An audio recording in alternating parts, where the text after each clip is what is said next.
The New England Patriots continue to fall to new depths after their 10-7 loss to the New York Giants in their Week 12 matchup at MetLife Stadium. Stick around. You're about to be locked into this special edition postcast of the Locked On Patriots podcast.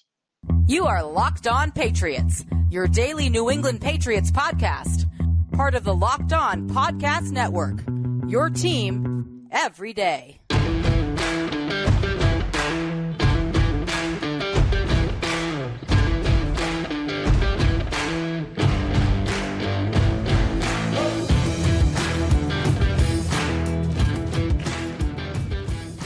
Hello to all of you Foxborough faithful. Thank you once again for making Locked On Patriots a daily part of your New England Patriots coverage, and hopefully your first listen each and every day. Remember, Locked On Patriots is available on all platforms, including YouTube, so smash that subscribe button, download, subscribe, follow to make sure that you get the latest episode of Locked On Patriots as soon as it's available.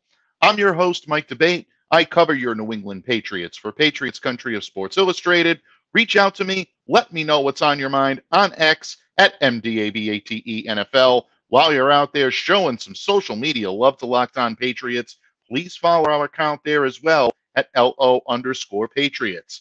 And Pats fans, today's episode brought to you by LinkedIn Jobs. LinkedIn Jobs helps you find the qualified candidates you want to talk to, and they help you do it faster. Post your job for free at linkedin.com/LockedOnNFL.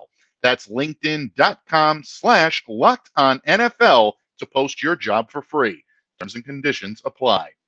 And Pats fans, the season of woes for your New England Patriots continued on a dreary Sunday afternoon in the Meadowlands. The Patriots defeated 10-7 by the New York Giants at MetLife Stadium. And here on today's special edition postcast, we're going to be getting into the ins and outs, the ups and downs of the Patriots loss that puts them at 2-9 on the season. And of course, if you're viewing on YouTube, some video technical problems prevented us from coming live to you today. Those will be fixed in time for our hashtag Monster Mad Monday episode with Thomas Murphy. So stay tuned for that. For those of you joining us audio, we thank you for all of your support. Always thank all of you everydayers for joining me here on these postcasts. And it's not easy being a Patriots fan right now, folks. Again, the Patriots having a chance to earn the victory in this game, especially in the final minutes. Patriots coach Bill Belichick expressing an understandable lack of faith in his quarterbacks. And I'm going to get more into the quarterbacks in just a bit. But even though they secured the first down at the Giants' 22-yard line with about a minute to play in regulation, Patriots offense did not take a shot at the end zone. Instead, they played for the tie. Unfortunately, this strategy would backfire. Rookie kicker Chad Ryland wide left on a 35-yard field goal attempt with 3 seconds left. Patriots had nowhere to go but down at that point. And your Patriots fall to 2-9 on the season. Folks, it's their worst start since rookie Drew Bledsoe began 1-10 in 1993. Yeah, it's been a while since your New England Patriots have been this low in the NFL. But unfortunately, folks, that's the way it goes. It also assures the Patriots of their second straight losing season, their third in 4 years since the departure of Tom Brady. And I know all of you out there are wondering what's going to happen to the New England Patriots now. Is the Bill Belichick era over? Some of you are probably nodding your heads as I'm saying this. Yes, it's time to move on in all factors. But there is a lot to unpack here with this loss, and it begins and lingers with the quarterback position. In just a moment here on the postcast, I'm going to break down the ups and downs and all the points in between when this episode of the Locked On Patriots podcast continues right here on the Locked On Podcast Network, your team every day. Patriots fans, when you're hiring for your small business, you want to have as many top-tier candidates as possible to interview. That's why you have to check out LinkedIn Jobs. LinkedIn Jobs has the tools to help you find the right professionals for your team to help you do it faster. And here's the best part, folks. They help you do it for free. LinkedIn isn't just another job board. They have a vast network of more than 1 billion professionals, which makes it the best place to hire. Hiring is easy when you have that many quality candidates. So easy, in fact, that 86% of small businesses get a qualified candidate within 24 hours on LinkedIn Jobs. LinkedIn knows that small businesses are wearing so many hats, and they might not have the time or the resources to hire. So thankfully, with LinkedIn, the process is intuitive, it's quick, and it's easy. They even just launched a feature that helps you write job descriptions, making the process even easier and quicker. Post your job for free at linkedin.com/LockedOnNFL. That's linkedin.com/LockedOnNFL to post your job for free. Terms and conditions apply. Locked On listeners, Locked On has launched the first ever national sports 24/7 streaming channel on YouTube. Locked On Sports Today is here for you 24/7, covering the top stories of the day with the local experts of Locked On, plus our national shows covering every league. Go to Locked On Sports Today on YouTube and subscribe to the first ever national sports 24/7 streaming channel. And Patriots fans, thank you once again for joining us here today on this special edition, late Sunday evening, early Monday morning postcast. A little bit of a different departure in format here on Locked On Patriots today. Patriots falling to 2-9 on the season, staring another losing season directly in the face. And, well, we heard all week long that Bill Belichick was telling his quarterbacks to get ready to go.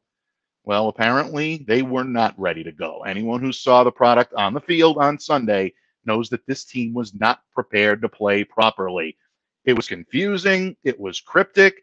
It was the nature of the way the Patriots guarded that secret identity of their Week 12 starter, but they ultimately chose in favor of Mac Jones. And Mac Jones' date has started every game for the New England Patriots this season. Andrew Callahan of the Boston Herald, the first to break the news late Saturday night that Mac was going to get the nod. And as Thomas Murphy and I talked about here on Friday, this really should not have been a major surprise to anybody. After all, multiple reports had indicated that Jones was the better practice performer throughout the week while he was competing with Bailey Zappe. His showing against the Giants, though, more of the abysmal same. Mac finishing the day 12 of 21 for 89 yards and 2 interceptions in the game's first half. Yeah, folks, that is not going to cut it, especially with the 2 interceptions. The 2 picks really were egregious, and I think it sums up exactly what the problems are right now with Mac Jones. His first pick, that's a pass that should have been a throwaway without any question about it. Mac was making a back-footed throw in a triple coverage that was easily cut and caught by cornerback Deonte Banks, who really was gift-wrapped an interception at that point. And again, I'm really not sure what Mac was thinking about here. You simply can't put a throw up like that, and you can't put one into play unless you're absolutely sure the receiver can go up and get it. And as much as I love Demario Douglas, who was his intended target, Demario doesn't have the frame to win contested catch battles in triple coverage. That's not what he does well. He can do a lot of things, but that's not one of them, unfortunately. And as a result, Deonte Banks gets an easy INT. His second, meaning Mac's second interception, that was his final throw of the afternoon. And quite honestly, folks, it might even be his final throw as a Patriots starting quarterback. It came while facing pressure. He essentially saw that he might be taking a sack. And because of that, rather than take the sack, Mac lofted a very weak floater into the waiting hands of Bobby Okereke, Giants linebacker who used to play for the Colts. Not only did the pick finish Mac's afternoon, but folks, as I say, it may have ultimately sealed his fate as the Patriots starting quarterback. Now, you all know, as everydayers here on Locked On Patriots, I've been very reluctant to pull the plug on Mac Jones as the starting quarterback. But after I watched him today, it's really hard for me to make any sensible argument to keep him in there at this point. Mac looks defeated, and he's looked down on himself at times this year. He's looked confused. He's looked angry, frustrated, all of those. He truly looked defeated today, even more so than you saw him at Frankfurt Stadium on the field in Germany a couple of weeks ago. I thought that might have been the pinnacle, but Mac looked even more defeated today. And you don't want to miss tomorrow's show, folks, because Murph and I are going to be talking about Mac and the reasons why we're seeing this product on the field week after week. But Mac is out there playing like he's expecting things to go wrong. It's almost as if he's expecting failure. When that happens as a quarterback, you not only lose confidence in yourself, but you also lost the confidence of all those around you. All of a sudden, the reports that you're hearing about him losing 80% of the locker room, not necessarily because they don't like Mac or they think he's a bad guy or they have ill will toward him. They just don't feel that he's got the confidence in himself to get the job done. And you're not going to follow a guy like that. You're not going to play hard for someone like that because they're not playing at their maximum capacity. And they're not filling you with enough confidence to say, this is my team. I'm going to take you to the next level, and we're going to get through this. I don't think the team sees that in Mac anymore because, quite frankly, folks, the way Mac's playing, I don't think he sees that in himself any longer. He can say all the right things at the podium, and Mac is. He's taking culpability for all of the miscues that he has. He's being a professional throughout all this. But unfortunately, sometimes it's just so overt that a change needs to be made. And I think we saw that on the field on Sunday at MetLife Stadium. So even though we won't know for sure, and it probably won't be until the end of this coming week, I think Mac's time as the Patriots starter was simply buried with a shovel this weekend, and they may have even buried the shovel on Sunday on the MetLife Stadium field in the Meadowlands. So with that being said, now you turn to Bailey Zappe. Will Greer's been released. He's not here any longer. Malik Cunningham is on the practice squad. Who knows what we're going to see from him this week. Maybe he'll get a shot, but is Zappe the guy? Well, in the second half of this game, the Patriots went to Zappe in relief of Jones. And Bailey actually began the second half by providing a much-needed spark. He led the Patriots on an 11-play, 60-yard drive that gave the Patriots the first touchdown of the afternoon. Now, in contrast to Mac, again, who really appears to anticipate eventual failure on each of his drives, Bailey Zappe actually seemed to execute the Patriots' game plan with a little more efficiency. Dare I say, maybe with a little more confidence, a little more poise. Unfortunately, that type of success was short-lived. He telegraphed a pass on an over route by Juju Smith-Schuster. That was his intended target. That was easily picked off by safety Xavier McKinney, made a nice play on that, and the Giants were back in business. Unfortunately, it was more of the same for the Patriots. Bailey ultimately finished the day 9 of 14 for 54 yards and that interception. The touchdown drive that he led was an 11-play, 60-yard drive, gave the Patriots their first touchdown. And in a lot of ways, you saw some signs of life from New England, especially when Rhamondre Stevenson ran it in from 7 yards for the touchdown. But those interceptions and those turnovers continue to be backbreakers for this team. And even though Bailey got the chance to lead the team in the second half, I think it's still logical to question whether or not he did enough to earn the start in Week 13 against the Chargers. I know, folks, it sounds manic. It sounds all over the place. That's where we are in the Patriots quarterback room right now. And it's hard to admit, the Patriots just don't have a serviceable quarterback, and it's having a ripple effect on this Patriots roster. Folks, things are not good in New England, but you know me. I want to end on a high note, and we're going to end on a high note because there were some slight silver linings from the Sunday afternoon. I'm going to talk about Demario Douglas. I'm going to talk about no Dexter Lawrence, and I'm going to talk about the defense when this special edition postcast episode of the Locked On Patriots podcast continues, a proud part of the Locked On Podcast Network, your team every day. Locked On listeners, football season is here, and there is no better time to use PrizePicks, the largest independently owned daily fantasy sports platform in North America. In fact, they're the easiest and the most exciting way to play daily fantasy sports. It's just you against the numbers. Instead of battling thousands of those other players, including the pros and the sharks out there, you pick more than or less than on a 2 to 6 player stat projection and watch the winnings roll in. PrizePicks is the most fun I've had, winning up to 25 times my money this football season. You just select 2 or more players, pick more or less on their projected stats, and place your entry. And listen up, folks, you are going to love this. With the PrizePicks reboot policy, your entries stay in play even if one of your players gets injured. And that's for football games and for basketball games. If you have a player who exits the game, in the first half and does not return in the second, that player is rebooted. And PrizePicks is the only daily fantasy sports platform with injury insurance. And if you're a Patriots fan and you're looking at that injured reserve list in New England, you know all about the need for injury insurance. So don't delay, do it today. Go to prizepicks.com/LockedOnNFL and use the code LockedOnNFL for a first deposit match up to $100. That's a first deposit match up to $100 by going to prizepicks.com/LockedOnNFL and use the code LockedOnNFL. That's LOCKEDON NFL. PrizePicks, daily fantasy sports made easy. Patriots fans, thank you once again for joining us here today on this special edition postcast of the Locked On Patriots podcast. Folks, do not fear. Our good friend Thomas Murphy of E2G Sports will be joining us on Monday. It's going to be a mailbag Monday, so make sure to get your questions in. And it's also going to be a hashtag Locked On Murph Monday. The trifecta is back. Even if the New England Patriots can't deliver a win, we'll continue to deliver right here on Locked On Patriots. And unfortunately, folks, I know your New England Patriots have been delivering nothing but losses lately. But you know me, I like to end on a high note. And there were some silver linings on the field in New England, or I should say in the Meadowlands for New England on Sunday.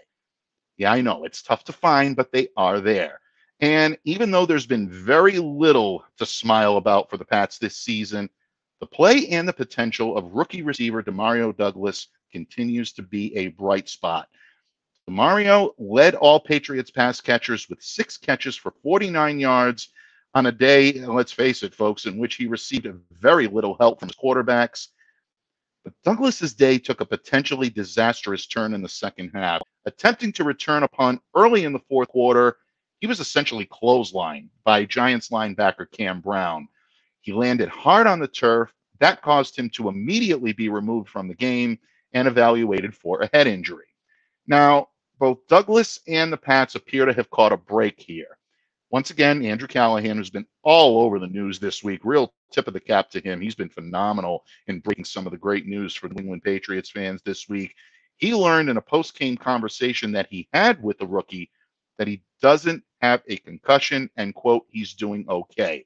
So a sigh of relief for the New England Patriots, because if there is a bright spot on this offense, it's Demario Douglas, and he's one that they can build on. But the one thing that continues to bother me, as I know it continues to bother all of you out there, is that Brown wasn't even flagged. He wasn't penalized for this hit. That disturbed a lot of you out there. But it wasn't just the fans that it disturbed. It disturbed the players as well. Jabril Peppers was not happy about this. He spoke to reporters after the game, and he said, quote unquote, to me, that is a joke. You can say player safety and then not flag a player like that. Yeah, you could sense the frustration, the sarcasm. Players were not happy about it. And I agree. This is something that the NFL has predicated itself on. They continue to tout the fact that they are concerned with player safety first and everything else secondary, and then they don't bother to enforce these types of hits. No one can explain to me why this wasn't a penalty. There is not a good argument for it. Yeah, absolutely. They are very fortunate that Demario was not more seriously hurt in this play. Thankfully, he looks like he's going to be okay, but don't be a bit surprised to see the Patriots take a very cautious approach with him, especially leading into this game against the Chargers. So once again, tip of the cap and a nod to the gods to Demario Douglas, but he is someone that definitely showed his prowess when he was out there on the field. The Patriots also had another offensive bright spot on Sunday. I know it doesn't seem like it when the team only scores 7 points, but you really need to give a lot of credit to Rhamondre Stevenson and Ezekiel Elliott, because with the absence of Dexter Lawrence from the Giants defensive front, you knew that the Patriots were going to try to take advantage of a Giants defense, which is letting up 135.1 points on average coming into this game. Patriots definitely took it to them, especially Rhamondre Stevenson. Dexter Lawrence is a huge void in that team's defense, in the New York Giants defense.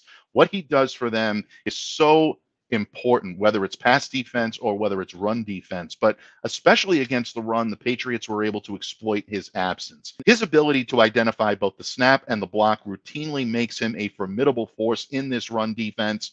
Again, a 92.8 overall grade from Pro Football Focus. That's very impressive. So you had to expect that Bill O'Brien and this Patriots offense was going to try to take advantage of that. And they were able to exploit the mismatch to a degree. Rhamondre Stevenson had a season-high 98 yards rushing, 9 receiving yards. That means he finished with 107 scrimmage yards, and that is worthy of praise. He becomes only the second Patriots player in the last 10 seasons to have 3 straight games of at least 100 yards from scrimmage. The only other player to do that, Sony Michel, did it in 2018. Yeah, folks, it's easy to forget how good Sony Michel was in his rookie season on his way to a Super Bowl title with the Patriots that year. But Rhamondre Stevenson continues to dazzle. He continues to get better week after week and really showing that he is a back that you can build around for a number of years to come. Also want to give a little love to Ezekiel Elliott, who continues to regularly demonstrate that prowess that made him an all-pro at the position in Dallas. Finished the day with 46 yards on 9 carries, caught both of his targets for 6 yards, and despite their overall futility on offense, that Patriots pair of backs has kept them within striking distance on at least a handful of their single-score losses. So good job for the New England Patriots. Well done in terms of running the football. Unfortunately, they just couldn't find a signal caller or a quarterback or whatever you want to call them these days to be able to help them out and get them into the end zone regularly, or at least keep the ball out of the opposing team's hands. Again, folks, I digress. I know I'm a little harsh on the quarterbacks today, but it just was not an easy day to watch the Patriots on offense. But this defense continues to give Patriots fans a reason to be optimistic heading into next season. Patriots have a handful of single-score losses on their record. These games could go either way, and one of the big reasons why is because that defense has kept them in these games. And I think they're playing at a more than respectable level. They've made their share of mistakes. There's no question about it. But overall, I think this team has been solid. Now, the Patriots sacked Giants quarterback Tommy DeVito 6 times on Sunday. I could say, yeah, you know what I'm going to say. They told him to go get his shine box on more than one occasion. But Giants ended up getting the last laugh. So you know what? The joke is on us, I guess, folks. But I had to throw a Goodfellas reference in there. The 6 sacks came at the hands of some of the Patriots' best defenders this season. And let's start with, I think, the guy that's having the most impressive season out of any Patriots defender right now, and that's Jabril Peppers. In the first quarter, he takes DeVito down. That resulted in a loss of 7 yards. That was Jabril Peppers' first sack as a member of the Patriots. So the tip of the cap to him there. Another one with a first this season, the first solo sack of his season, Anthony Jennings. That was his first solo sack of the season in the third quarter. He brings down DeVito. He would later combine with defensive end Dietrich Wise Jr. on a 4th down sack.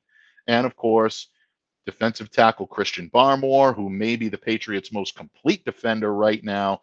He gets in on the sack party. Linebacker Juwan Bentley contributes one. And then, of course, one of the other firsts, rookie defender Keion White, recording his first NFL sack, his first as a member of the Patriots, dropping Tommy DeVito back 9 yards in the third quarter. This Patriots defense did everything they could to keep the Patriots competitive. Unfortunately, it was not there on the offensive side of the ball. And when the Pats needed 3 points in the clutch moment, unfortunately, Chad Ryland could not deliver. Again, Ryland was very much like the quarterbacks. Give him a lot of credit for the culpability he took in the post game. Didn't blame the snap, didn't blame the hold, didn't blame the crowd, the weather, anything. He completely blamed himself. He's a rookie, folks. He's going to have these moments, but I think it just completely and appropriately sums up what the Patriots season has been thus far. And once again, it's a 2-9 record with the Patriots now facing yet another losing season. What does it mean for the future of the quarterbacks? What does it mean for the future of Bill Belichick? What does it mean for the Patriots' plans now in the draft? Because, after all, that's all New England Patriots fans seem to have to look forward to these days is draft positioning. Well, folks, we're going to talk about all this and more on tomorrow's episode of the Locked On Patriots podcast. Again, it is hashtag Locked On Murph Monday. It is also hashtag Mailbag Monday. So make sure to get those questions in because our third and final segment will feature those questions. And we can't wait to hear what's on all of your minds in Patriots Nation. I'm Mike Debate, reminding you all to stay safe and to stay well and to be the change you wish to see in the world. Have a great day, a great evening, folks, and we'll see you back here again tomorrow on Locked On Patriots.